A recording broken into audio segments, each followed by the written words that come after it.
नमस्कार. आज आपण दोन अशा विषयांबद्दल बोलणार आहोत जे खूप इंटरेस्टिंग आहेत, पण अनेकदा गोंधळात टाकतात. ते म्हणजे समाजशास्त्र आणि मानसशास्त्र.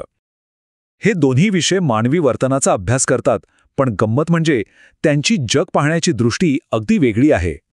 चला, हा फरक अगदी सोप्या पद्धतीने समजून घेऊया. चला एक छोटीशी गोष्ट कल्पना करूया. समजा एका मोठ्या गावात दोन विद्वान राहतात.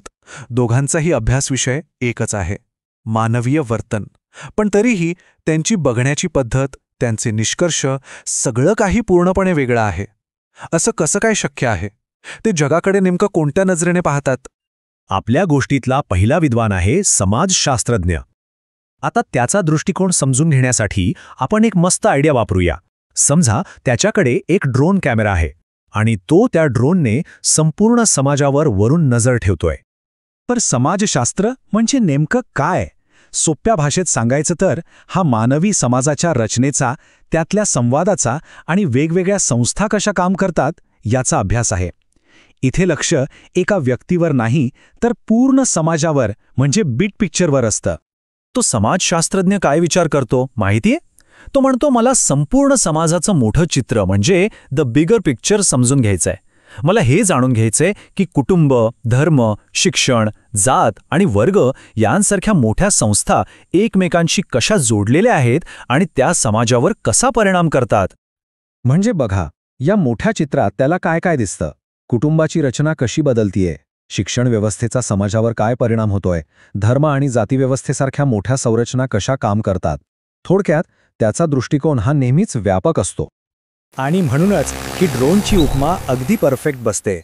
तो जणू काही आकाशातून समाजाकडे बघतोय आणि मोठ्या प्रमाणावरील घडामोडी, ट्रेंड्स आणि पॅटर्न्स टिपतोय. त्याला एका झाडात नाही तर संपूर्ण जंगलात रस आहे. बरं, चला आता आपल्या दुसऱ्या विद्वानांकडे जाऊया, मानसशास्त्रज्ञाकडे.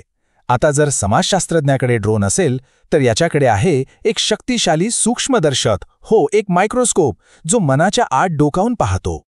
मानसशास्त्र हे शास्त्र व्यक्तीच्या आत डोकावतं. म्हणजे नेमकं काय? तर यात व्यक्तीच्या मानसिक प्रक्रिया, तिच्या भावना आणि तिच्या विशिष्ट वागण्यामागे काय कारणं आहेत याचा अगदी जवळून सखोल अभ्यास केला जातो. इथे केंद्रस्थानी समाज नाही, तर एक व्यक्ती असते. हा मानसशास्त्रज्ञ म्हणतो, मला त्या अख्ख्या समाजाचं नाही, तर एका व्यक्तीच्या मनात काय चाललंय हे समजून घ्यायचंय. तिचे विचार, तिच्या भावना आणि तिचं विशिष्ट वर्तन याचं मूळ मला शोधायचं आहे. त्याचं लक्ष पूर्णपणे वैयक्तिक पातळीवर केंद्रित असतं. आणि हा मायक्रोस्कोप लावून त्याला काय दिसतं? तर एखाद्या व्यक्तीचं व्यक्तिमत्व कसं घडतं, तिच्या मानसिक आरोग्याच्या समस्यांमागे काय कारणं आहेत, किंवा एखादं मूल हट्टी का आहे, अशा अगदी वैयक्तिक गोष्टींचं मूळ शोधतो. म्हणूनच बघा, मानसशास्त्रज्ञाचा दृष्टिकोन अगदी मायक्रोस्कोपसारखा आहे. तो एका व्यक्तीच्या आतल्या लहान लहान मानसिक आणि भावनिक घटकांवर लक्ष केंद्रित करतो. त्या गोष्टी ज्या बाहेरून सहजासहजी दिसत नाहीत. ओके, तर आता आपल्याकडे एक ड्रोन आहे आणि एक मायक्रोस्कोप, म्हणजे दोन पूर्णपणे वेगळे दृष्टिकोन. चला आता त्यांची थेट तुलना करून पाहूया, म्हणजे हा फरक आणखी स्पष्ट होईल. हे बघा, सगळ्यात मोठा फरक आहे त्यांच्या अभ्यासाच्या क्षेत्रात आणि त्यांच्या पद्धतींमध्ये.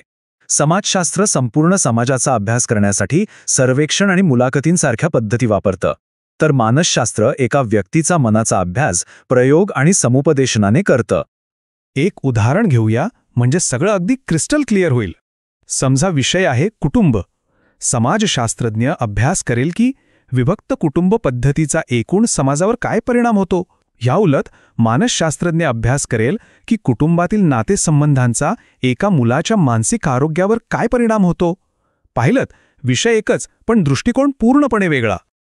पण याचा अर्थ असा नाही की हे दोन दृष्टिकोन एकमेकांपासून तुटलेले आहेत किंवा एकमेकांचे दुश्मन आहेत.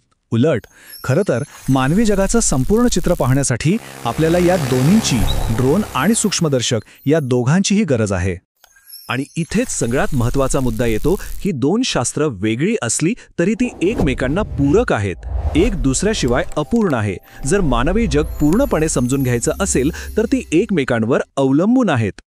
शिक्षणाचं उदाहरण घेतलं तर हे आणखी सोपं होईल. स्टेप 1, समाजशास्त्र अभ्यास करेल की शिक्षण व्यवस्थेचा वेगवेगळ्या सामाजिक गटांवर काय परिणाम होतो. आणि स्टेप 2, त्याच वेळी मानसशास्त्र अभ्यास करेल की त्या व्यवस्थेमध्ये एक विद्यार्थी शिकण्याची प्रक्रिया कशी अनुभवतो. दोन्ही मिळून आपल्याला एक सखोल आणि परिपूर्ण माहिती मिळते. थोडक्यात सांगायचं तर हे म्हणजे कसं आहे माहिती आहे का, एकाच नाण्याचे दोन बाजू. समाजशास्त्र प्रश्न विचारतं समाज कसा आहे, तर मानसशास्त्र विचारतं त्या समाजात एक व्यक्ती कशी वागते. दोन्ही प्रश्न तितकेच महत्त्वाचे आहेत. आणि या सगळ्यामधून आपण काय शिकतो? तर एकच गोष्ट, जर आपल्याला आपल्या आजूबाजूचं जग खरंच समजून घ्यायचं असेल तर आपल्याला ड्रोनचा तो विस्तृत दृष्टिकोन आणि सूक्ष्मदर्शकाची ती जवळून केलेली तपासणी या दोन्हींची नितांत गरज आहे. आता एवढा सगळा फरक कायम लक्षात कसा ठेवायचा, त्यासाठी एक एकदम सोपी ट्रिक आहे. फक्त एवढंच लक्षात ठेवा, ड्रोन म्हणजे समाजशास्त्र जे मोठं चित्र पाहते आणि सूक्ष्मदर्शक म्हणजे मानसशास्त्र जे लहान आणि आतलं चित्र पाहते. झालं. सोपं आहे की नाही? आणि हे सगळं आपल्याला एका खूप मोठ्या आणि महत्त्वाच्या प्रश्नावर आणून सोडतं, ज्यावर विचार करायलाच हवा. खरं तर समाज व्यक्तीला घडवतो की व्यक्ती समाजाला घडवते, यावर नक्की विचार करा.